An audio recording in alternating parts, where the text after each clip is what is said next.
رہ گئی آپ کی بات کہ مغل بادشاہوں نے، تو مغل بادشاہ جتنے بھی تھے نا بھیا، ہم اب تک اس تلاش میں ہیں، آپ بھی ہماری مدد کیجئے۔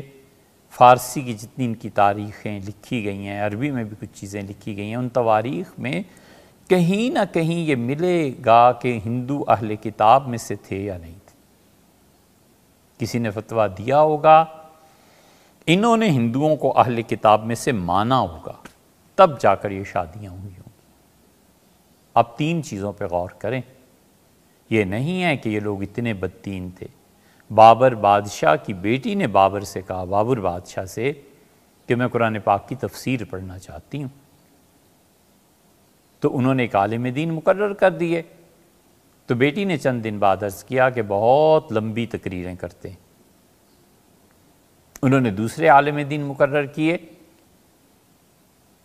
اس نے کہا اتنی مختصر بات کرتے ہیں کہ کھلتی نہیں، بات سمجھ میں نہیں آتی۔ تو بابر بادشاہ نے کہا میں اپنی بیٹی کے لیے خود قرآن پاک کی تفسیر لکھوں گا۔ وہ تفسیر بابر بادشاہ کی انڈیا آفس لائبریری، جب برٹش لائبریری ہے لندن میں محفوظ ہے، ہم نے دیکھی، انہوں نے خود لکھی۔ جو آدمی اس درجے کا آدمی ہو، اور جس کی اولاد ہمایوں، جو آذان کا اتنا احترام تھا کہ ان کے وفات سے پہلے سارے مغل بادشاہوں میں ستاروں کا ماہر اتنا کوئی نہیں گزرا۔ انہوں نے علماء ہیئت کو بلایا، بہت سے اہل علم کو جمع کیا اور کہا کہ آج زہرہ ستارے کا طلوع ہوگا، دیکھتے ہیں۔ تو زہرہ ستارے کا طلوع کے وقت آذان ہوئی تو وہ نیچے اتر رہے تھے کہ نماز کی ادائیگی، اور سیڑھیوں پہ اترتے ہوئے آذان شروع ہوئی تو آذان کے احترام میں ہمایوں بادشاہ بیٹھ گئے۔ بڑھاپا آ چکا تھا، اٹھے یا پھر اسی حالت میں لڑک گئے، اور اسی میں سیڑھیوں میں سے گرنے کی وجہ سے انتقال ہو گیا۔ جو اتنا دیندار ہو کہ آذان کے احترام میں خاموشی تو درکنار، کام چھوڑ دیتا ہو۔ آگے والے بھی دین کا بڑا احترام، بڑی عزت تھی۔ یہ کیسے ہندو عورتوں سے نکاح کر سکتے تھے؟ انہیں کوئی نہ کوئی فتویٰ ملا ہوگا اور پھر انہوں نے نکاح کیا ہوگا۔ ایک بات تو یہ۔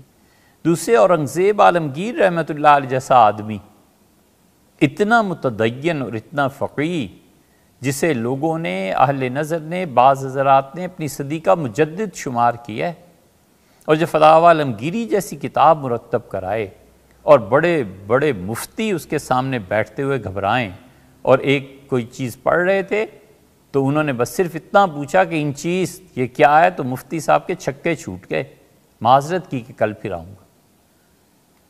یہ تاریخ میں شاہ ولی اللہ صاحب رحمۃ اللہ کے حالات میں مل جائے گا۔ انہوں نے حج کے ایک مسئلے پہ اعتراض کیا کہ یہ کیا ہے، مطلب مسئلہ تم مفتیوں نے غلط لکھا ہے۔ اس جیسا آدمی کسی ہندو عورت سے شادی کر سکتا تھا؟ یہ کیسے ہوا؟ کوئی نہ کوئی فتویٰ ہوگا ان لوگوں کے پاس، اس لیے یہ ہوا ہوگا۔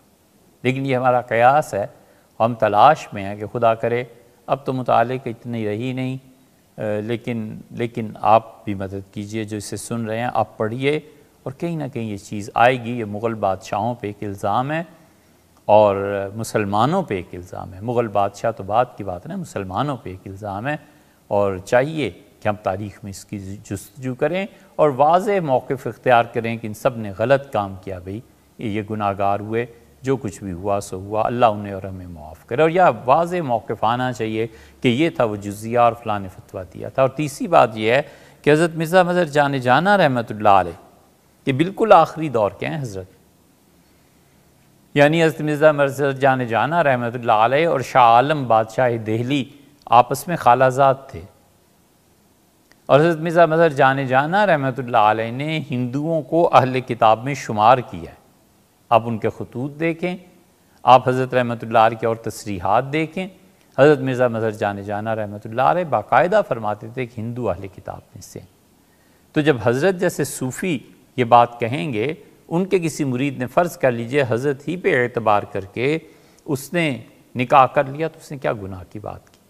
اپنے شیخ کی مانی، اور حضرت رحمۃ اللہ نے اپنے دلائل لکھے ہیں، چاہے ہم اس دلائل کو مانیں یا نہ مانیں، ایک علمی بحث ہے، چاہے اس زمانے کے مفتیوں نے مانا ہو نہ مانا ہو، لیکن ایسے لوگ بھی آپ کو مل جائیں گے جنہوں نے ہندوؤں کو اہل کتاب میں شمار کر کے پھر شادی کی اجازت دی۔